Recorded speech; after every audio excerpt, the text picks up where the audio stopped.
Baik, assalamualaikum warahmatullahi wabarakatuh. Terima kasih atas waktu yang telah diberikan. Kali ini saya Novan Aswandi akan menjelaskan mengenai materi Big Data Mining Analysis oleh dosen pengampu Profesor Dr. Sarjon David Eskom MSc. Pertama-tama mari kita panjatkan puji syukur kehadirat Allah Subhanahu wa taala yang dimana kita diberi kenikmatan, kesehatan dan kesempatan dalam pembuatan tugas Big Data Mining Analysis ini. Tak lupa juga salawat beserta salam kepada Nabi Muhammad SAW. Semoga kita diberikan syafaatnya di hari akhir nanti. Amin ya robbal alamin. Oke, langsung saja kita akan membahas tentang materi Big Data Mining Analysis. Oke, langsung saja kita membahas tentang apa sih Big Data Mining ini. Nah, Big Data Mining ini adalah proses mengekstraksi pola, informasi atau pengetahuan yang berguna dan kumpulan data besar dan kompleks. Atau Big Data yang menggunakan teknik dan algoritma khusus dari bidang data mining, statistik, dan pembelajaran mesin atau machine learning. Nah, berikut itu adalah definisinya ya, definisi dari Big Data Mining. Nah, selanjutnya ciri-ciri Big Data nih. Yang kita ketahui V3 ya. Yang pertama volume, yang kedua velocity, yang ketiga variety. Nah, untuk volume ini adalah jumlah data yang sangat besar. Dia ibaratkan wadahnya ya, wadah dari semua data seluruh dunia misalnya. Nah, ya inilah yang mengumpulkan semua data. Oke, selanjutnya velocity. Velocity ini kecepatan data mengalir tinggi, atau kita bisa mengambil data yang sangat cepat ya, data yang sangat cepat dan real time gitu, atau online. Nah, selanjutnya adalah variety. Nah, ini dalam berbagai format. Nah, ini maksudnya semua data yang sangat besar ini pastinya ada berbagai macam dong. Seperti misalnya kalau untuk di gambar itu data itu ada yang namanya PNG, JPEG, terus ada data PDF, terus ada data video dan lain sebagainya. Oke, selanjutnya terus data mining ini ada melibatkan yang pertama pengumpulan data. Nah, ini dari berbagai sumber ya, dari berbagai sumber seperti media sosial, sensor IoT, dan transaksi online.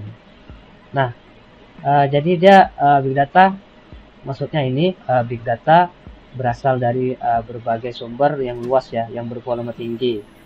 Nah, contohnya tadi kan di situ ada media sosial.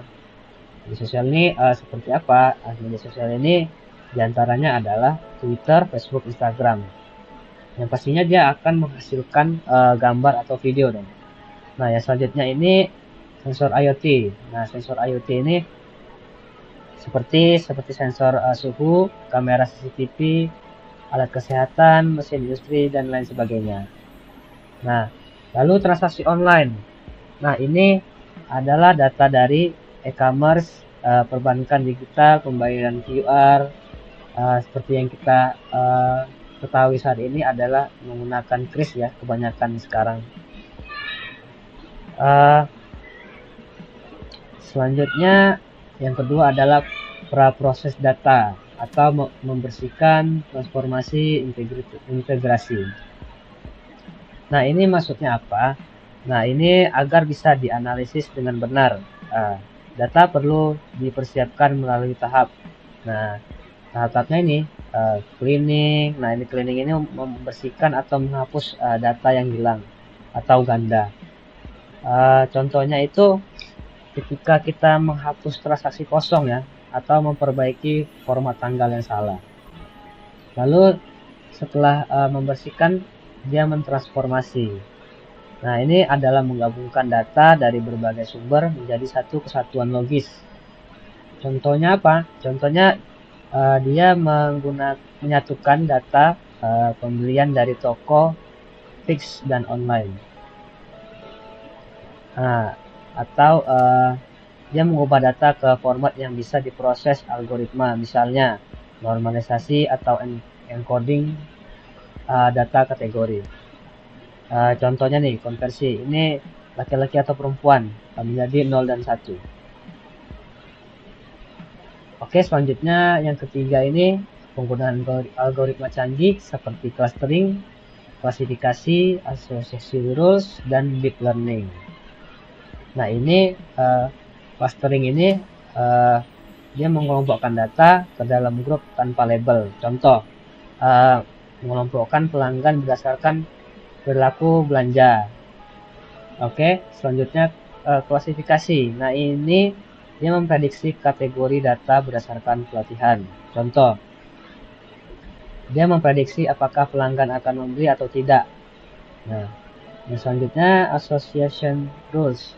Nah, ini dia menemukan hubungan antara item dalam data transaksi. Contoh, jika membeli roti dan susu, kemungkinan dia juga membeli mentega. Dan yang terakhir ini deep learning ya. Nah, ini menggunakan model neural network biasanya yang dalam untuk mengenali pola. Nah, mengenali pola yang kompleks ya dari gambar, suara, teks, dan lain-lain. Contohnya ya yang ada pada saat ini handphone ya, dia bisa mendeteksi wajah, terus bisa memprediksi teks dan lain-lain. Yang terakhir ini visualisasi hasil agar mudah dipahami dan dimanfaatkan dalam pengambilan keputusan. Lalu tadi itu kita membahas melibatkan ya, yang melibatkan big data itu apa aja. Yang sekarang adalah tujuannya. Nah, tujuan big data ini diantaranya adalah yang pertama, mengidentifikasi pola tersembunyi. Yang kedua, memprediksi perilaku atau tren masa depan. Yang ketiga, mendukung pengambilan keputusan berbasis data. Yang keempat, meningkatkan efisiensi operasional dan inovasi bisnis.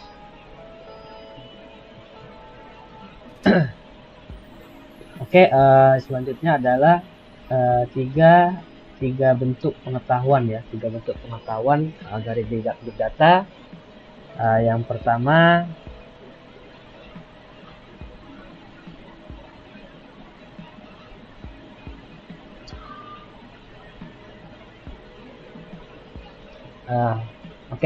selanjutnya adalah tiga bentuk pengetahuan.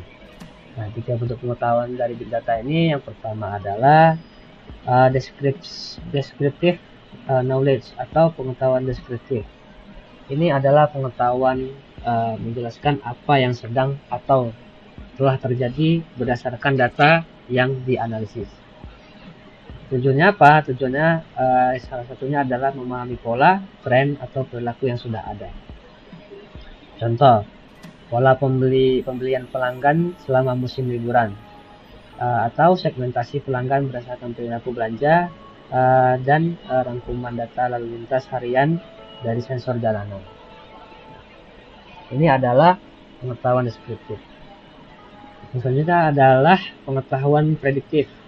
Nah, ini adalah pengetahuan ini digunakan untuk memprediksi kejadian di masa depan berdasarkan pola historis yang ditemukan dalam data. Tujuannya apa? Tujuannya adalah membuat prediksi dan perkiraan menggunakan model statistik atau machine learning. Contohnya, yang pertama memprediksi pelanggan yang kemungkinan berhenti berlangganan. Yang kedua, prediksi permintaan produk pada bulan berikutnya. Lalu yang terakhir, mendeteksi potensi penipuan berdasarkan pola transaksi. Jadi hati-hati kawan-kawan semuanya. Yang selanjutnya pengetahuan preskriptif. Nah, ini pengetahuan ini memberikan rekomendasi tindakan berdasarkan hasil analisis data dan prediksi yang dibuat. Tujuannya adalah membantu pengambilan keputusan terbaik secara otomatis atau semi otomatis. Contoh, menyarankan harga optimal untuk produk tertentu. Yang kedua, menentukan jalur pengiriman tercepat dan paling hemat biaya.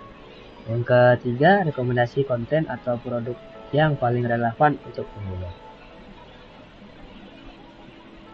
Nah, ini yang tadi ya, perbandingannya ya. Jadi dalam bentuk pengetahuan ini, descriptive knowledge ini dia fokus menjelaskan apa yang terjadi, contohnya segmen pelanggan. Lalu yang selanjutnya pengetahuan prediktif, ini dia fokus utamanya adalah memprediksi apa yang akan terjadi. Contoh prediksi kan pelanggan ya. Nah yang selanjutnya preskriptif ya, ini fokusnya dia memberikan saran tindakan terbaik. Contoh penggunaannya ini rekomendasi produk. Oke, kita masuk di association rules ya. Nah ini association rules ini adalah aturan atau pola hubungan antar item dalam sebuah kumpulan data. Tujuannya adalah menentukan item yang sering muncul bersama dalam transaksi. Contoh, jika seseorang membeli roti dan mentega, maka kemungkinan juga akan membeli selai. Nah, ini bentuk aturannya seperti ini, roti, mentega, sama dengan selai. Nah, jadi aturan ini terdiri dari antecedent atau X ya. Nah, ini X ini roti dan konsekuen ini adalah Y. Y ini selai ya, selai. Sebagai contoh yang tadi ya. Yang seorang membeli roti dan mentega, maka kemungkinan juga akan membeli selai. Oke, selanjutnya adalah algoritma a priori. Nah, ini jadi kita akan bahas juga ke WK-nya ya. Jadi kita menjelaskan a priori ini adalah salah satu algoritma paling populer untuk menentukan frekuensi item set atau kumpulan item yang sering muncul dan menghasilkan rules asosiasi. Tahap-tahapannya adalah tahapan nilai minimum support atau confidence. Selanjutnya generate frequent item. Selanjutnya buat aturan asosiasi dan evaluasi aturan. Nah ini yang tadi ya, yang perbandingan tadi. Yang pertama tadi akan menentukan support dan confidence ya. Jadi ada deskripsinya di sini. Dia supportnya beberapa sering item muncul ya dalam data. Confidence-nya adalah seberapa besar kemungkinan item X muncul jika item X muncul. Nah, setelah itu kita generate nih frequent itemnya. Nah ini mulai dari item tunggal, lalu lanjut ke 2 item set dan seterusnya. Dan ini hanya item yang menentukan minimum support yang dipertahankan. Yang ketiga adalah buat aturan asosiasi. Nah ini dari item yang lolos, buat aturan dalam bentuk X sama dengan Y.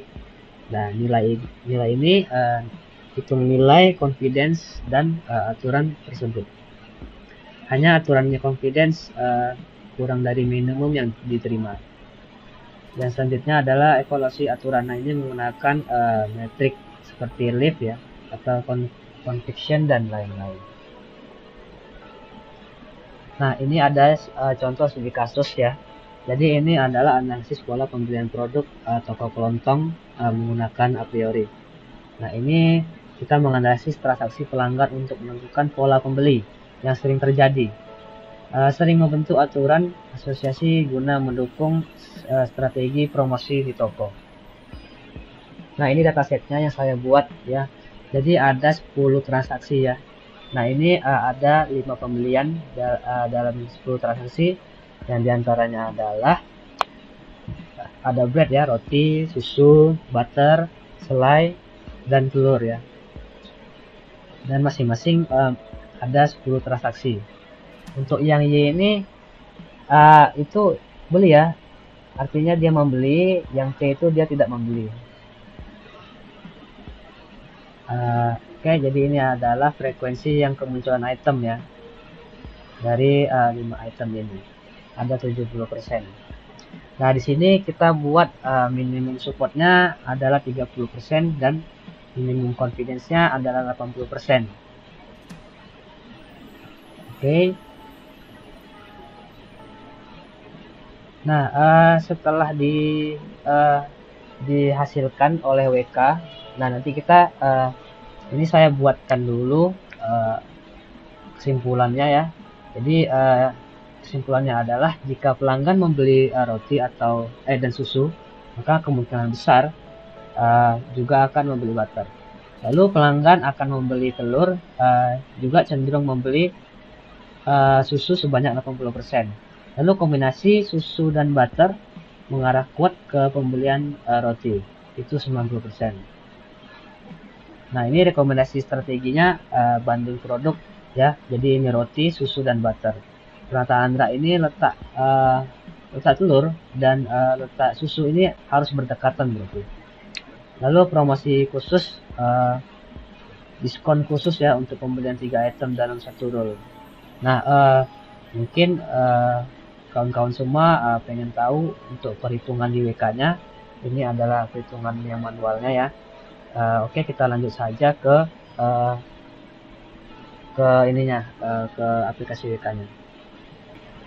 Oke, ini adalah yang tadi ya, dataset tadi yang dari roti sampai telur ya. Nah, ini akan kita masukkan ke aplikasi WK. Nah, oke, kita akan langsung saja membuka aplikasi WK. Nah, ini kita yang pertama akan muncul seperti ini ya ketika kita membuka aplikasi WK.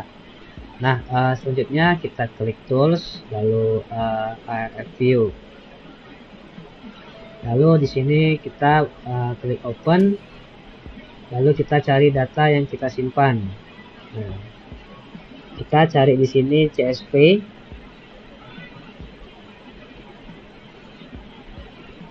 Nah, CSV ya. Nah, transaksi toko CSV. Oke. Nah, setelah itu dia akan muncul ya datanya ya, yang di sini. Setelah sudah muncul, lalu kita klik file, lalu kita save as, dan kita langsung saja save. Tadi kan filenya kan CSV. Nah, ini kita akan mengubah filenya ke ARFF. Nah, langsung saja kita simpan. Oke. Terus kita silang dulu, kita keluar lagi. Oke, jadi tadi itu adalah proses file CSV kita ubah ke ARFF. Nah, kita akan membukanya lagi, Explorer. Lalu di sini tampilannya ada open file, open URL, open DB, dan generate. Nah, di sini kita open file, lalu filenya yang kita simpan tadi. Nah, ini filenya, lalu kita open. Oke, akan muncul seperti ini. Lalu kita akan menggunakan asosiasi a priori. Oke, di sini kita akan membuat asosiasi a priorinya. Jadi klik 2 kali. Yang tadi kita selanjutnya, yang tadi kita buat minimum support ya, 30%. Kita buat di sini 0,3. Lalu di sini untuk confidence-nya kita buat 80%, berarti 0,8. Oke, bisa dilihat di sini. Kita pastikan choice-nya ini a priori ya. Oke, kita klik start. Nah, ini akan muncul hasilnya ya. Hasilnya.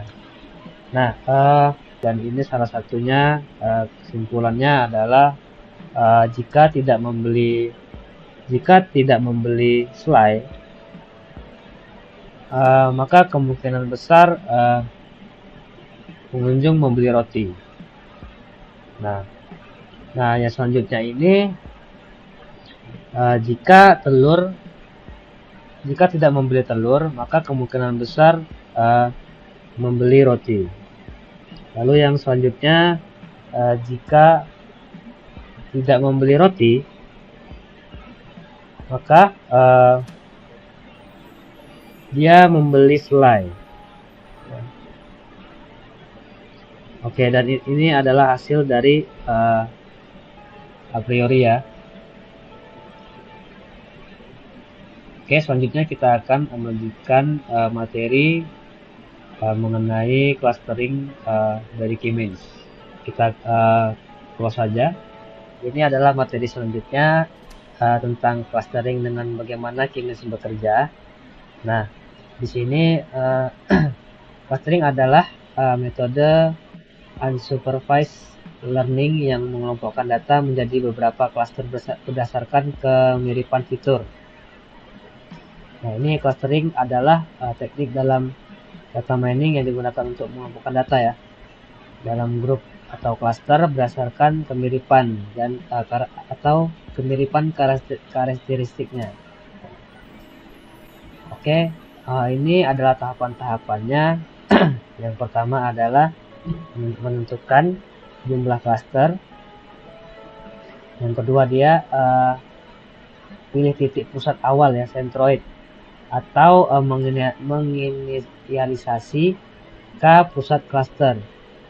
Yang ketiga itu mengelompokkan data ke centroid terdekat, lalu hitung centroid baru berdasarkan rata-rata titik tiap cluster. Dan ulangi langkah 3, 4 hingga ada perubahan signifikan.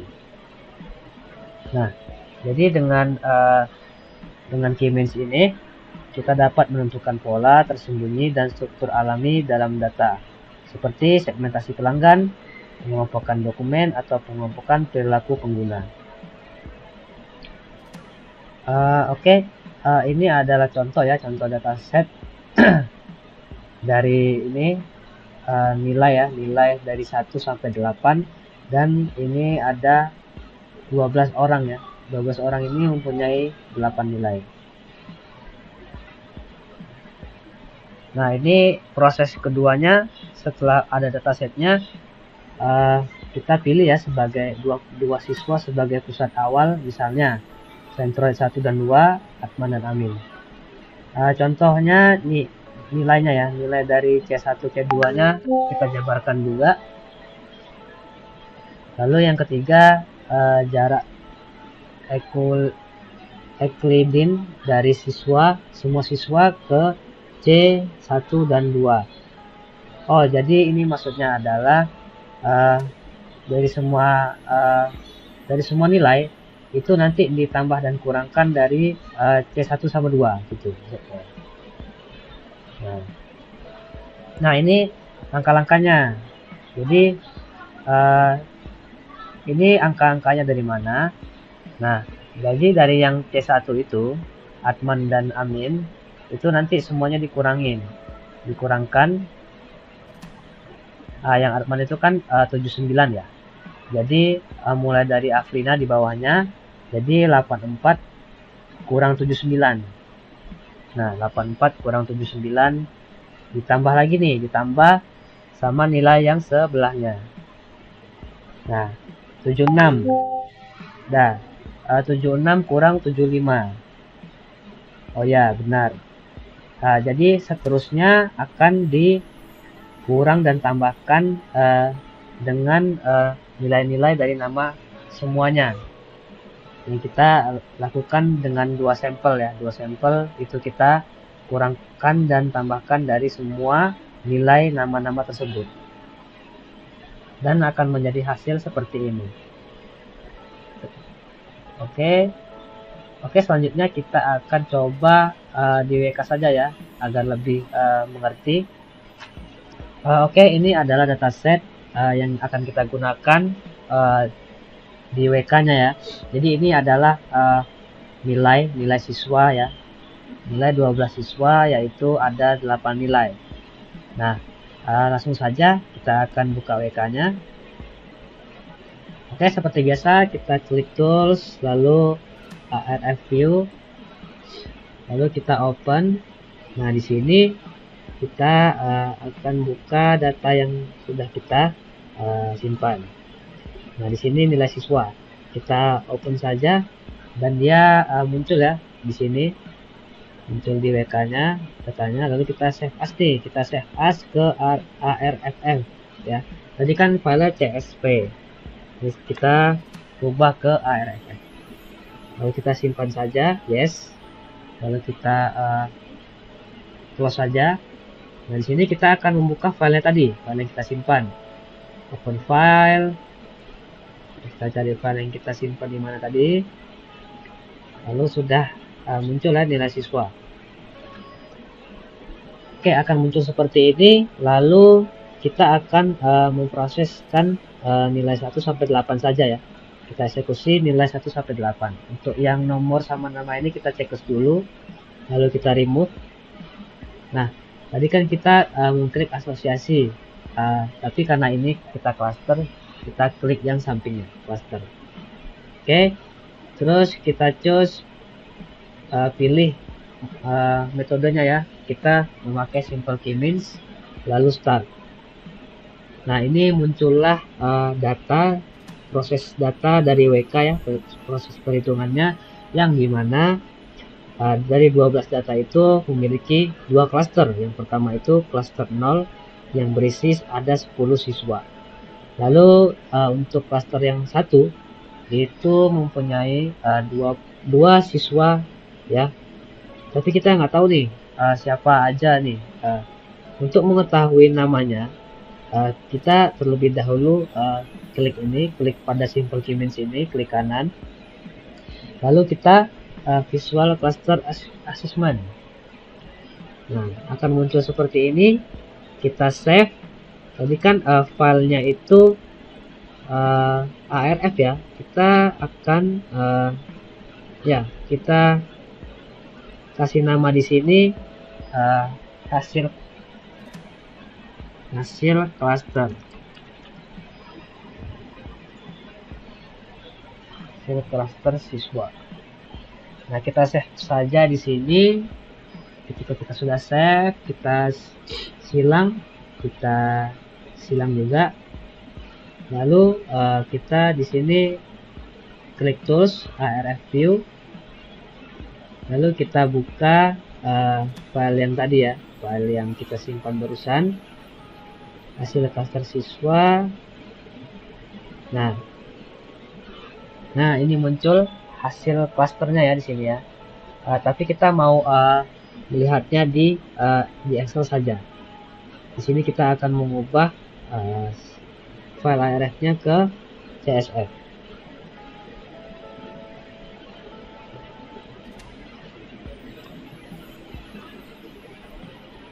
Oke, sudah kesimpan. Lalu kita buka saja filenya tadi. Ya, hasil cluster. Oke ya.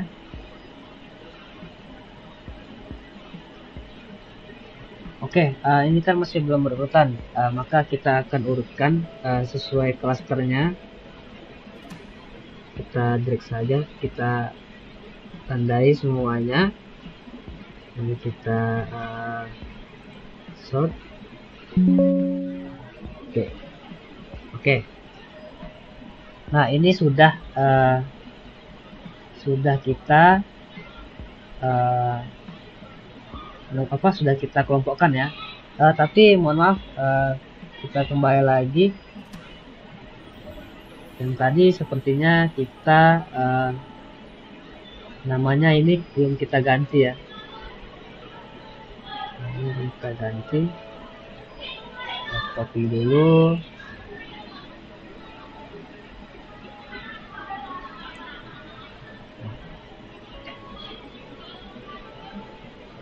Oke, namanya kita sudah kita input ya. Input. Lalu kita mau kelompokkan seperti tadi. Oke. Nah, disinilah ketahuan nama-namanya klaster yang 0 ya.